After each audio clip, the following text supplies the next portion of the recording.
आज आपण बनवणार आहोत उन्हाळ्यासाठी खास महिनाभर टिकणारे आणि कॅल्शियम आणि आयर्नने भरपूर असणारे असे नाचणीचे लाडू। त्यासाठी आपल्याला लागणार आहे नाचणीचे पीठ 2 वाट्या घेतले, 1 वाटी चिरून घेतलेला गूळ घेतलेला आहे, तूप घेतले, थोड्या खरबुजाच्या बिया घेतलेल्या आहेत, त्या ऑप्शनल आहेत, त्याऐवजी तुम्ही कोणताही सुकामेवा वापरू शकता, आणि वेलची पावडर लागणार आहे। बस एवढंच साहित्य आपल्याला या लाडूसाठी लागणार आहे। लाडू बनवण्यासाठी इथे एक पॅन मी गरम करायला ठेवला आहे। पॅन गरम होऊ देऊयात आणि त्यामध्ये सगळ्यात आधी आपण या ज्या खरबुजाच्या बिया घेतलेल्या आहेत त्या रोस्ट करून घेऊयात। आता या बिया रोस्ट झालेल्या आहेत, आपण काढून घेऊयात।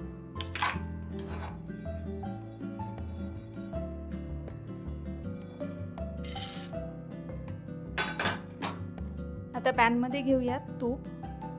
तूप आपल्याला अंदाजानेच वापरायचे आणि त्यामध्ये आपल्याला हे नाचणीचं पीठ चांगलं खमंग असं भाजून घ्यायचे।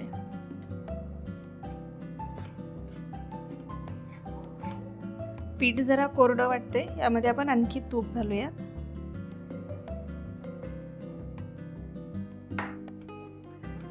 मिक्स करूया आणि हे पीठ आपल्याला कमी फ्लेम वरतीच भाजायचं, म्हणजे पीठ चांगलं खमंग भाजलं जातं।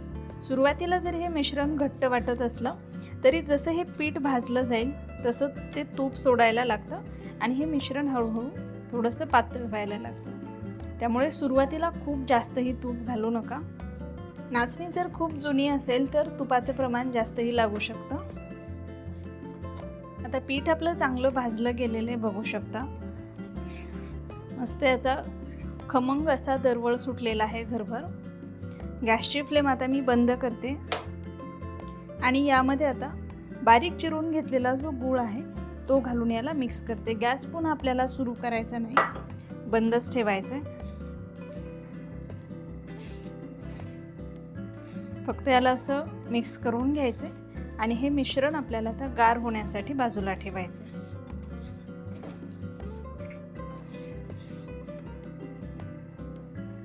हे लाडूचं मिश्रण आता गार झालेलं आहे।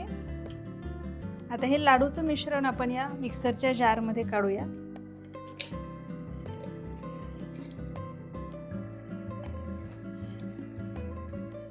हे मिक्सरमधून फिरवून घेतल्यामुळे लाडूला बाइंडिंग खूप छान येतं। आता हे एका बाउलमध्ये काढून घेऊयात आणि बघू शकता मिश्रण एकदम मस्त झाले, यामध्ये गूळ व्यवस्थित मिक्स झालेला आहे। आता यामध्ये आपण वेलची पावडर घालूया आणि आपण ज्या रोस्ट करून ठेवलेल्या बिया होत्या खरबुजाच्या त्या घालून व्यवस्थित हे एकदा मिक्स करायचे आणि याचे आपल्याला लाडू वळवून घ्यायचे। याला बाइंडिंग खूप मस्त येते, बघू शकता।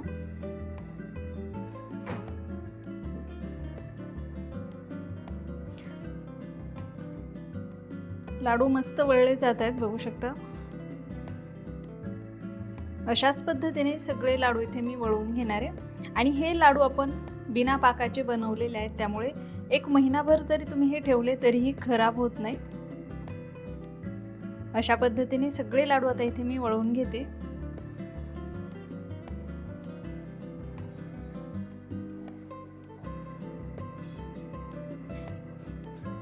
इथे आपले सगळे लाडू तयार करून झालेले आहेत आणि बघू शकता लाडूला बाइंडिंग किती छान आलेलं आहे, एकदम मस्त आपले लाडू झालेले आहेत।